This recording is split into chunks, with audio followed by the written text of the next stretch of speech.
what's up guys? So, I thought I'd do another video review here of yet another keyboard. So some of you may remember my SteelSeries Shift review. No one does because it has like 50 views, yet every other one of my videos has like several hundred. I don't know what you're doing, YouTube, but please stop. Anyway, so, I said it was a pretty good keyboard at the time, and I use this thing every day anyway, so you can kind of trust me on that. I've even bought a second one.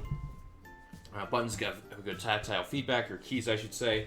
It's got your media keys, it's got a USB hub, it's got even this guy right here, which I felt essential to my review series, Quest for the Couch. You can check that out in the description below, where we built a PC for the living room on a budget-ish. Anyway, so nice thing about that, by the way, was that you can kind of open it up and clean it, because, you know, when you have something closer to the ground, you know, on a coffee table, and you have your friends over all the time, dust and crumbs are more of a thing, you know, especially when your idiot friends never clean up after themselves. Nick. Anyway, so nice little keyboard for $40, and it's, you know, it's got your full set of everything you pretty much need.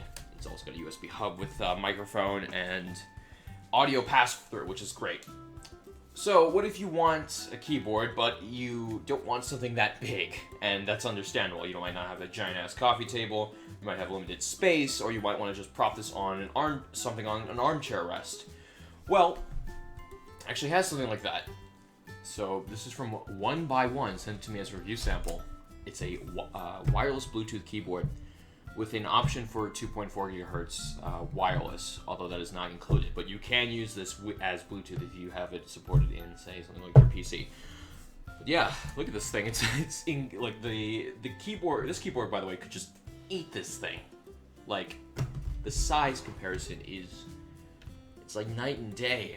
Anyway, so it's a lot slimmer, but it doesn't have as many compromises as most other keyboards.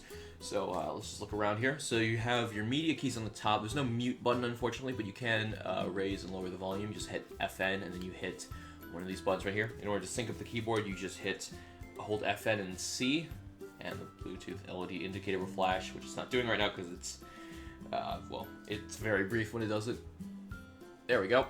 You also have an on and off on the top, and you have several LEDs that you can't really see right now, but they tell you, the instructions let you know, what you can sync it to and all that. It's got so now it's got support for iOS and Android and PC, provided you have Bluetooth. Now iOS is a little weird. I think iPad you cannot use this as with a cursor. There's no like cursor support in that. I guess I don't know. I'm not too familiar with iOS, but I know this thing will not work with it. Android it will though. And of course, PC, if you have Bluetooth, it'll work. You can also get the adapter, which is not sold with it, which is very disappointing. Now on the back, if we can get the little thing up, there we go.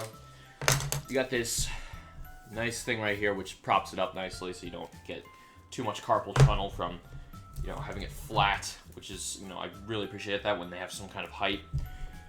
You got your two rubber feet right up here. Keeps it from getting scratched up. Nice back finish, by the way.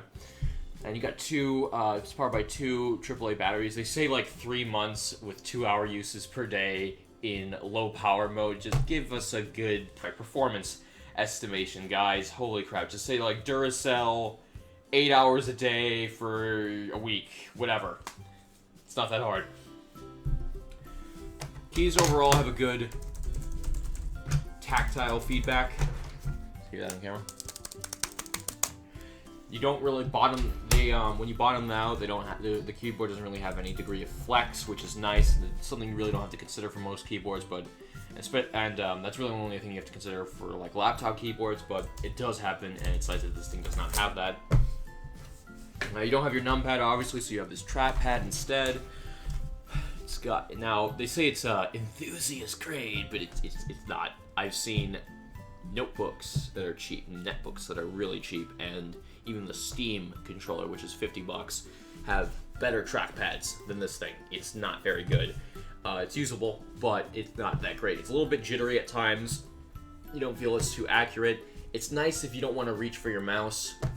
Maybe that's like wired or wireless, but honestly, just if you can go with something without this guy, and then get a regular mouse. But this is a nice all-in-one solution if you don't have much options. And again, you can keep this on your armchair rest and just pick that up and start using it. One thing I like is that the left mouse button is bigger than the right. Thank you for doing that. Tactile feedback, not that great from the for the left and right mouse buttons, but it gets the job done. Now the trackpad's, again, it's a little bit awkward at times because you really have to bend your fingers in to use it, because if you want to be on that middle square area, a lot of other trackpads are a little bit wider or a little bit bigger, but you're not going to be hitting any dead zones or anything, which is nice. And also, now you may notice it's kind of close to the keys right here, so if you want to hit enter, you might accidentally hit this with it. If you have that problem, you can disable it right there with that button, which is really nice. Really appreciate that they do that. But, yeah, not too much to say about this thing. Kind of just intended to do a short review. It's an overall decent option for $22. If you can find it on the cheap side, that's even better. Like, even cheaper, that's even better.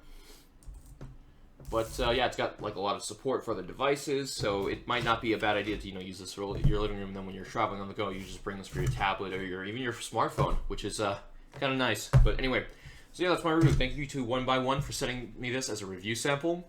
Much appreciated. Guys, thank you for watching very much. Thank you. Oh, God. Thank you very much for watching. Never gonna get good at this. Anyway, so if you want to check out some links, I'll leave the SteelSeries Shift keyboard link in the description. I'll also show you the link where I did that build log of that PC and just some other stuff like, the Bluetooth controller we did a review on.